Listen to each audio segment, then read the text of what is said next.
Dando continuidade, vai ser um pouco do reforço de segunda-feira para cá.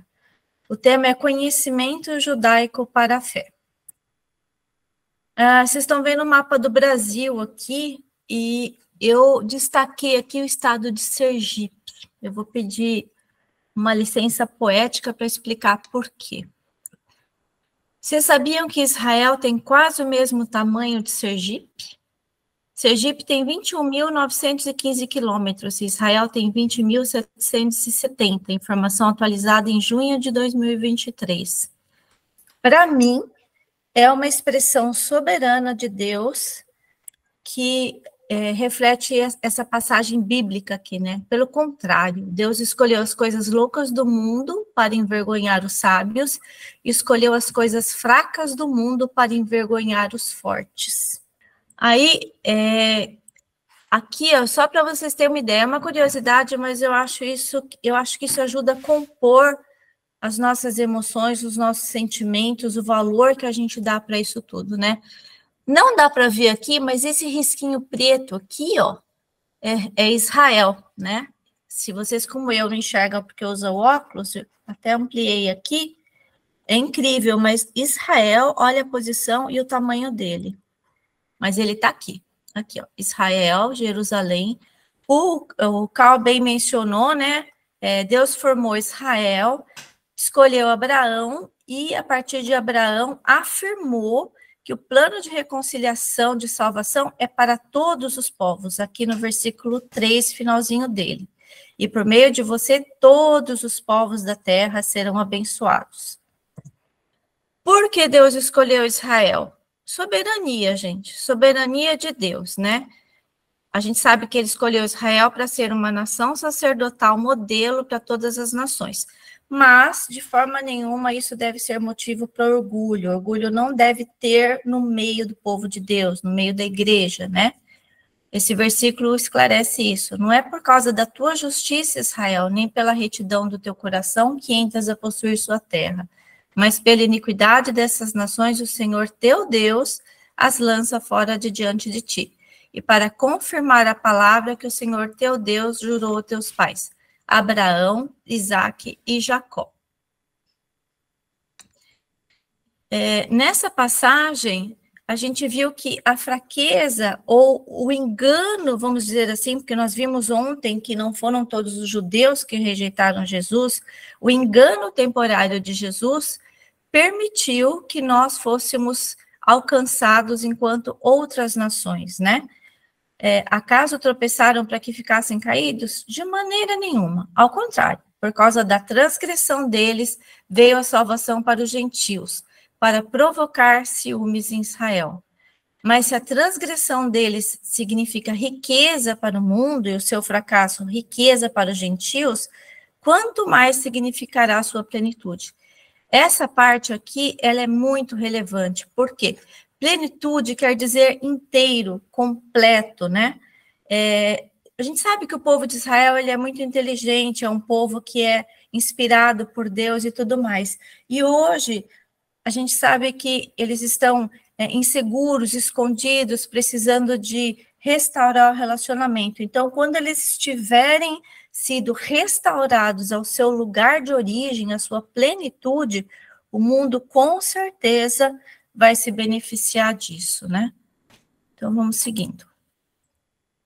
Bom, por que é muito importante nós termos conhecimento judaico para a nossa fé? Para que a nossa fé tenha um norte, tenha uma referência. O que acontece? Nós sabemos que Israel foi escolhido primeiro, né? Então, eles receberam de uma forma direta de Deus, de Moisés, os princípios, preceitos, ordenanças, orientação, foram passados para o povo, né? Para os judeus primeiro. Mas isso não era só para eles, não era só para Israel, era para todas as nações, né? E nós ficamos meio que afastados disso. Seria correto afirmar que eles têm o contexto e o texto, e nós temos o texto. E só andando juntos é que vai nos permitir moldar a igreja segundo o que Deus planejou para a igreja, composta por judeus e gentios. Então, a igreja precisa voltar a essas raízes para se tornar uma igreja pura, sem ruga, sem máculas. Isso é muito importante, faz parte, aliás, do plano de Deus, né?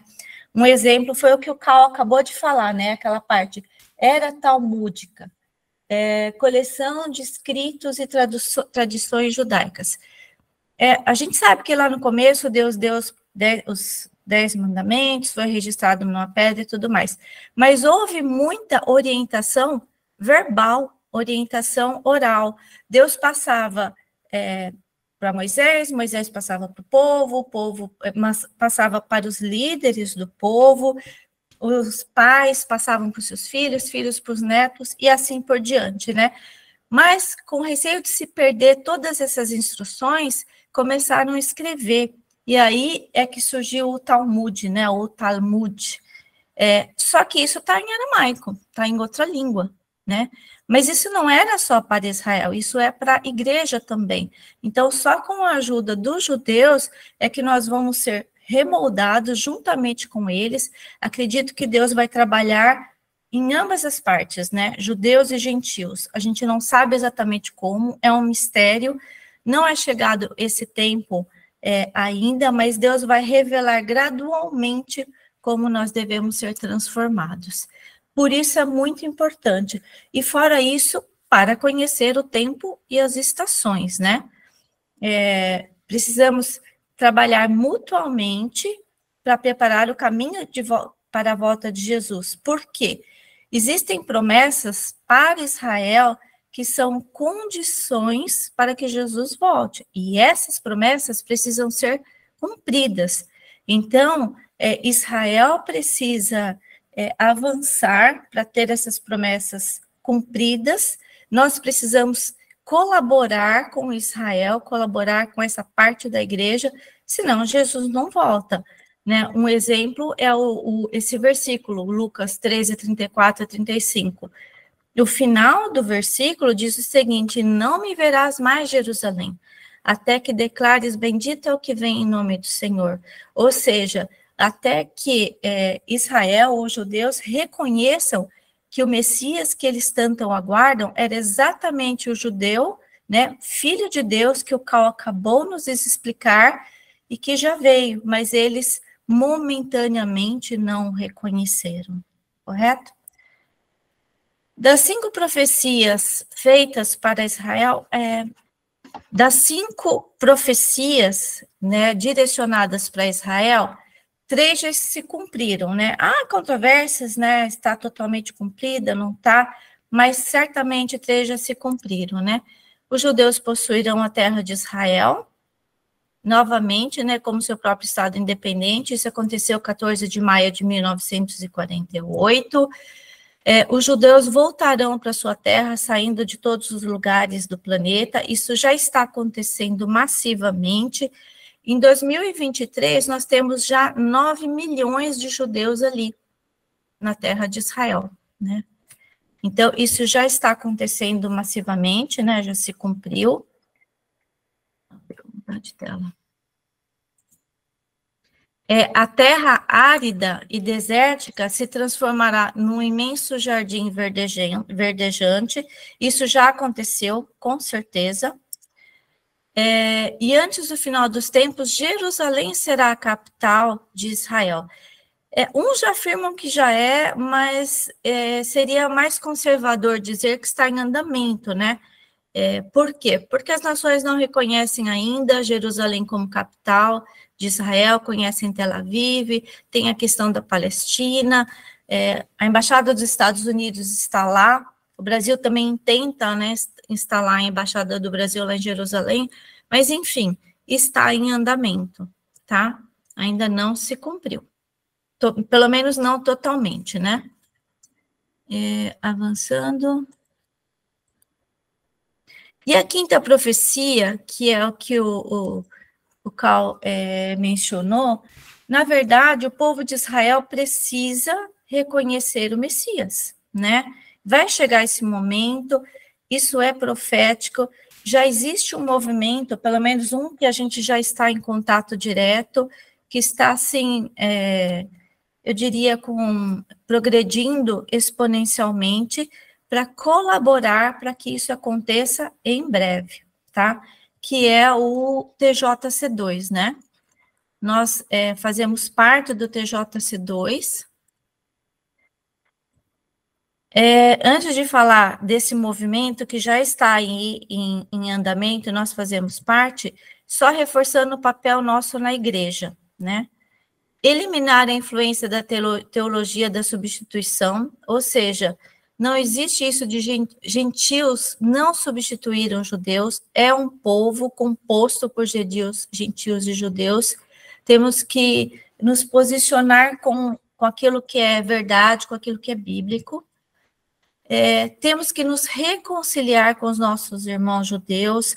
Nós vimos ontem o quanto nós perseguimos, matamos e tudo mais. A gente fala assim, os judeus matou Jesus, mas espera, nós também perseguimos e matamos os judeus. Foi a igreja, fomos nós, né?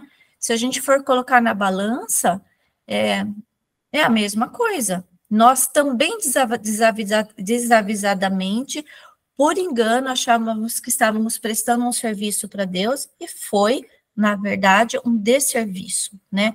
A igreja perseguiu os judeus, nossos irmãos mais velhos, ao invés de defendê-los, né? Então, é um processo de reconciliação, de cura, de perdão, para que nós possamos andar juntos, né? Possamos colaborar um com o outro. Lembrando que a igreja também tem algo a contribuir. A igreja também, ao longo dos tempos, tem a sua contribuição sob a regência do Espírito Santo, que também vai abençoar os nossos irmãos judeus, né? Por isso a necessidade de nós nos reconciliarmos e caminharmos juntos. Nós precisamos verdadeiramente sentir o quanto nós perdemos pelo fato de não termos mais os nossos irmãos mais velhos conosco, né? Porque o que tem neles, falta em nós. E o que tem em nós, falta neles. Então, nós precisamos, de fato, se nós não nos sentimos assim, pedir que Deus revele o que vai no coração dele a respeito desse tema, né? A respeito disso, que é relevante para a volta de Jesus, né? E nesse processo aí, com certeza, Deus vai purificar a igreja, né? Vai prepará-la para o casamento, para as bodas do Cordeiro. E levar a sério esse movimento messiânico. A gente fala, poxa, mas tem 9 milhões de judeus lá em Israel, né? E quantos judeus que já reconheceram Jesus, o judeu, como Messias? Parece que está em torno de 150 mil judeus messiânicos espalhados, né? É muito pouco. Ou seja, nós precisamos colaborar com esse movimento, trabalhar, orar, clamar ao Senhor para que essa revelação chegue a eles, para que a promessa se cumpra e a gente pavimente aí o caminho para a volta de Jesus. TJC2 quer dizer Toward Jerusalem Council 2, rumo ao segundo concílio de Jerusalém ou em Jerusalém.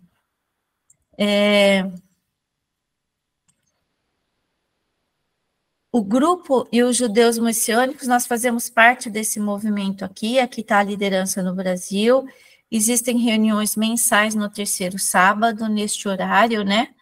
E aqui, caso alguém queira fazer parte, colaborar, contribuir, conhecer, participar dessas reuniões, pode se dirigir ao site aqui no Brasil, e aí vai ter todas as orientações e diretrizes para participar, né? Ele é conhecido como TJC2, reunindo judeus e gentios para o retorno do Messias. Aqui eu queria dar um exemplo de como é importante a gente voltar para as raízes, né? Um exemplo, assim, bem simples, mas que é uma analogia que vai nos ajudar a entender o quanto, por estarmos longe do original, perdemos talvez a compreensão ou deixamos de conhecer com profundidade o que Deus derramou, né, sobre os judeus. Então, por exemplo, esse versículo aqui, Salmo 23. Em hebraico quer dizer Mismor le Davi Adonai Roi lo Erizar. Ó, quase um bailton. Lo Erizar. Esse Salmo 23, todos nós, na maioria das traduções, nós conhecemos como: o Senhor é meu pastor e nada me faltará. Em hebraico, ele é conhecido como: o Senhor é meu pastor e ele não me faltará. O Senhor não nos faltará. Então, não importa as nossas circunstâncias, ele não nos faltará. Amém? Aqui é um outro exemplo que eu queria compartilhar com vocês, né? Imagina o quanto que a gente está perdendo em tantas traduções que a gente já tem, ou por não conhecer a tradução judaica, né? Ou essa coleção de escritos e traduções judaicas que é o Talmud. A seguir, Simão Pedro, que vinha atrás dele, chegou, entrou no sepulcro e viu as faixas de linho, bem como o lenço que estivera sobre a cabeça de Jesus. Ele estava dobrado à parte, separado das faixas de linho. Está lá em João. É aquela parte onde Maria Madalena vai lá no túmulo, viu que a pedra tinha sido removida, o corpo de Jesus não estava mais lá, ela avisa Pedro, e Pedro vai lá conferir. É exatamente essa passagem. Na tradição judaica, quando o mestre termina de fazer sua refeição, e ele joga o lenço, guardanapo, em cima da mesa sem dobrar, ele quer dizer: terminei a refeição.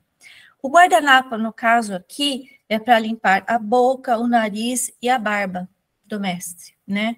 Mas ele quer dizer alguma coisa, né? Quando ele coloca o guardanapo ali, aí o servo pode vir e dar continuidade no seu trabalho. Porém, quando ele coloca o lenço dobrado ao lado, em cima da mesa, ele quer dizer: não terminei, retornarei. Quando Jesus pegou a faixa de linho que estava no seu rosto, ele dobrou, Jesus declarou também: não terminei, retornarei. Então é isso, irmãos.